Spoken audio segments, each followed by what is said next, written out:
Now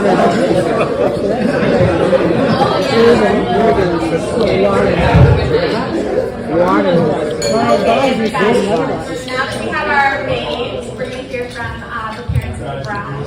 So you can come on in, right?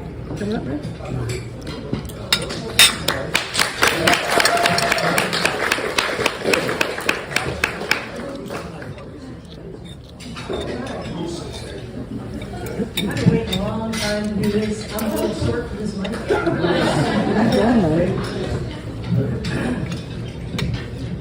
Those other two speeches are so great. It's going to be really hard to read mine, but I'll try my best. They covered a couple of the topics already, so here it goes. Mother of the Bride, Countess, July 8th, 2023. Well. It took a while. Here we are today to celebrate this joyous occasion for the wedding of Chris and Margaret. I couldn't be any happier than I am tonight. I am Sue, the mother of the bride. And just to keep you on your toes, for those of you who don't know, there's another Sue, the mother of the groom. Your father and I, Margaret, are very, very proud of you. And I think other people are too.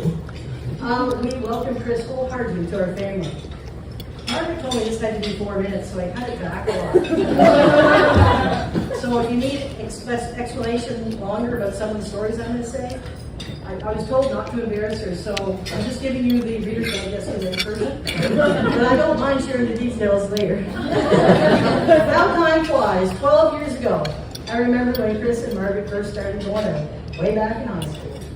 I knew Chris really must like Margaret because we had Kiwi the dog, probably Valentine, the other dog, and 7 cats at the time, and Chris had pet allergies. Even though Chris was sneezing during board games and suppers, he still persevered and came back to our house despite all the pets. High school sweethearts and still going strong. From high school to university to careers, Margaret and Chris were quite the item, and their love story continues. Many memories over the years. Speaking of memories, Margaret has always been an independent type. She put my car on the road when she was 5 years old. And that was the day after she had cut her own hair. To this day, she can do hair. She did mine today. Margaret loves pets, and she had several cats and a few dogs over the last few years. She would look at me and she wanted that little brown dog, and I just said yes. I couldn't resist. Margaret would rescue smaller animals like mice, birds, etc., and I did encourage it, as I am also an animal advocate. Not much she cannot do. If she puts her mind to it, Margaret learned to play piano, violin, tap and jazz dancing, gymnastics, crafts, and painting. With her granny, she prepared flower bouquets for the garden show, winning in a few categories. Granny took Margaret fishing and taught her how to cast. A few other things too, but just keep it short. In fact, they both got their fishing licenses the same day. And with the aid of Jean, Margaret learned to paint and do other creative projects. You get to see them in more details. At an early age, her Auntie Barb enrolled Margaret and her brothers in cooking classes from a chef. And let me tell you, she is an awesome cook and baker. I can attest to that. Everybody in here probably can. She makes the best cookies. I just had some the other day. I put some away in the freezer so I can have some more. I get them. She knows her way around the kitchen as well as the car. Hard to believe, but Margaret used to be shy. Well, she certainly isn't now. In fact, she is very social and is great at planning events, a talent she likely inherited from her Aunt Brenda. She used to follow me around everywhere to my aqua class, grammar productions, and physio appointments, to name a few. Margaret attended school programs and library programs, soccer, and badminton. She was the silver winner in Brunswick badminton in 2012. I found that out probably in 2013. But anyway, it's an amazing fact.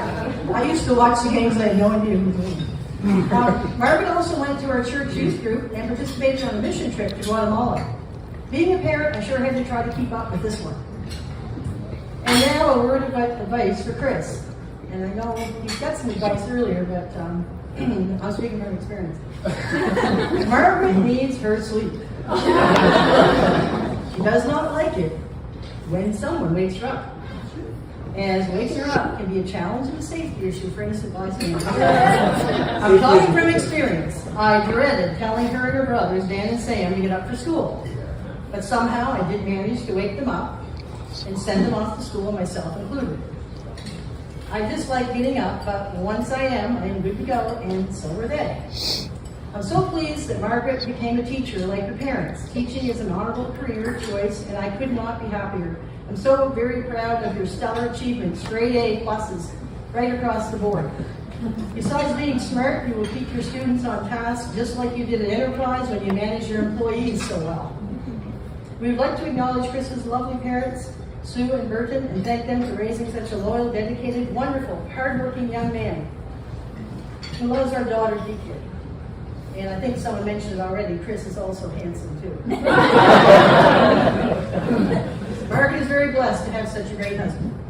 I would also like to thank their wonderful friends and family for attending, especially those who have traveled far distances to be here to celebrate Chris and Margaret's big day. On behalf of our entire family, please raise your glass. I'm going to get mine. My water. I'm the driver. Always. Please raise the glass and join me in toast. I admire Margaret, my beautiful daughter. Wish her and Chris a long, happy, healthy, successful life filled with love in the next chapter of their happily ever after. Cheers.